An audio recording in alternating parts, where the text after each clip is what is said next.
welcome to Crime 11, a true crime podcast in 11 minutes. I like that. Yeah. Straight to the point. Exactly. No messing around. So episode 11 is titled Lipstick Killer.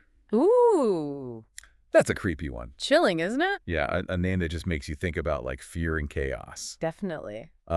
So we're diving deep into the story of William Heirens, Okay. who became known as the Lipstick Killer after a terrifying message was left at one of his crime scenes. Wow. He was convicted of 3 murders back in 1946 Okay. and spent the rest of his life in prison, Right. always claiming that he was innocent. Interesting.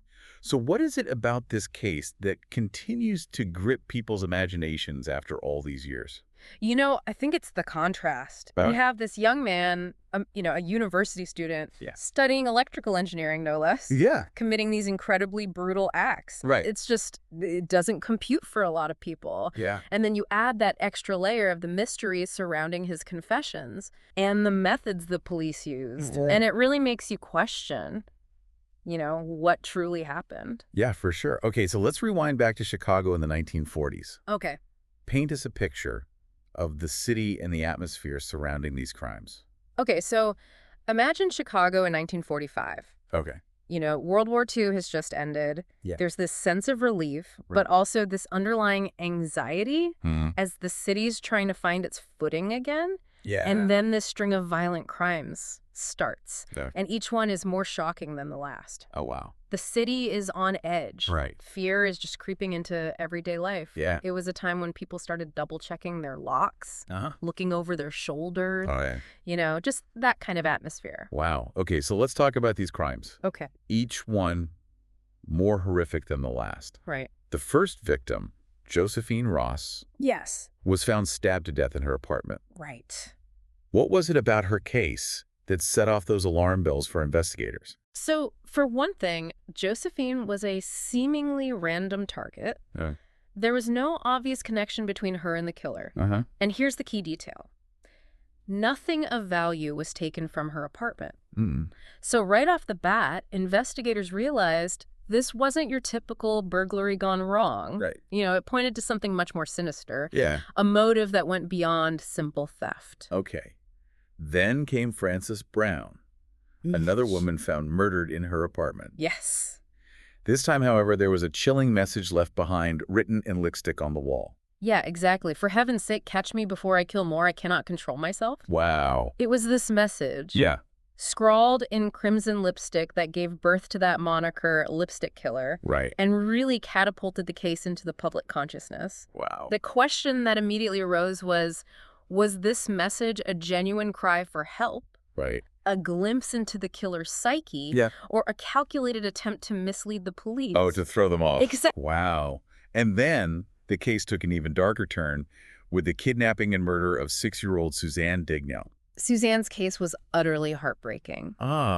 She was snatched from her own bedroom in the dead of night. Oh, my gosh. Imagine the terror her family must have felt. I can't even imagine. A ransom note was discovered demanding $20,000 for her safe return. Wow. The city launched this frantic search, but it ended tragically when Suzanne's dismembered body was found. Oh, my God. Scattered in sewers and storm drains throughout the city. That's awful. It was a level of brutality that shocked even the most seasoned investigators. Wow, so you have these 3 seemingly unconnected victims, each killed in a different way.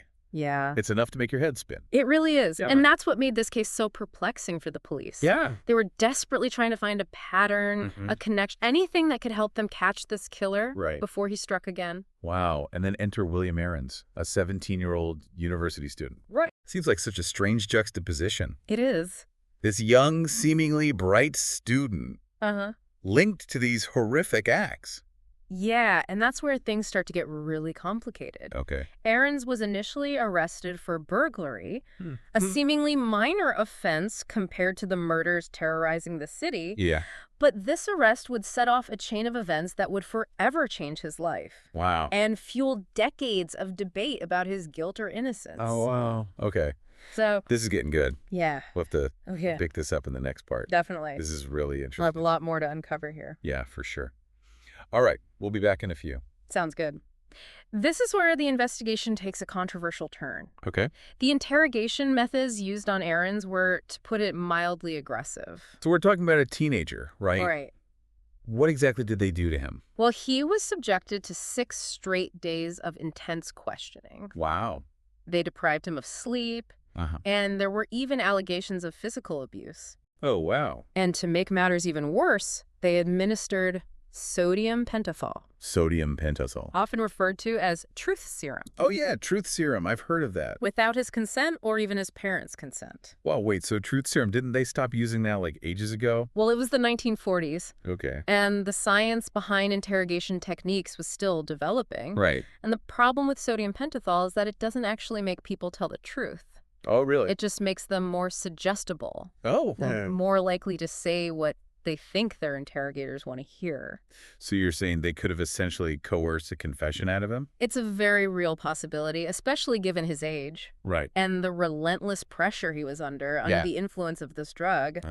Heirens started talking about an alternate personality named George Merman. George Merman? Who he claimed was responsible for the murders. Like a split personality? Yeah, it sounds like something out of a psychological thriller. It really does. So was there any actual evidence linking Heirens to the crimes besides this questionable confession? Yeah, like what else did they have? Well, the physical evidence was shaky at best. Okay. They claimed to have found a fingerprint matching Heirens at the Brown crime scene, but there were initial reports that it wasn't a match.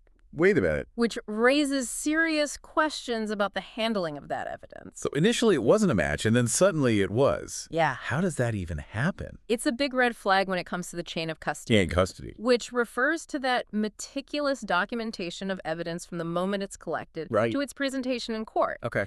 Any break in that chain can cast doubt on the evidence's validity. I see. They also claim to have found Heirens' fingerprints on the Dignan ransom note. Okay. But the number of matching points didn't meet the FBI's standards at the time. So the fingerprint evidence, even if we take it at face value, Yep. is far from conclusive. Exactly. Was there anything else? They did find some stolen items in Heirens' possession. Okay, like what? Including a gun linked to another shooting.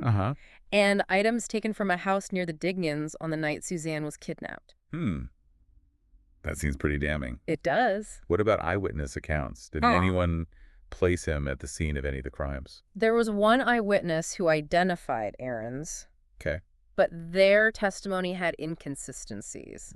It's another piece of the puzzle that doesn't quite fit. So we have a confession obtained under highly questionable circumstances. Right. Shaky fingerprint evidence. Yeah. Some stolen goods.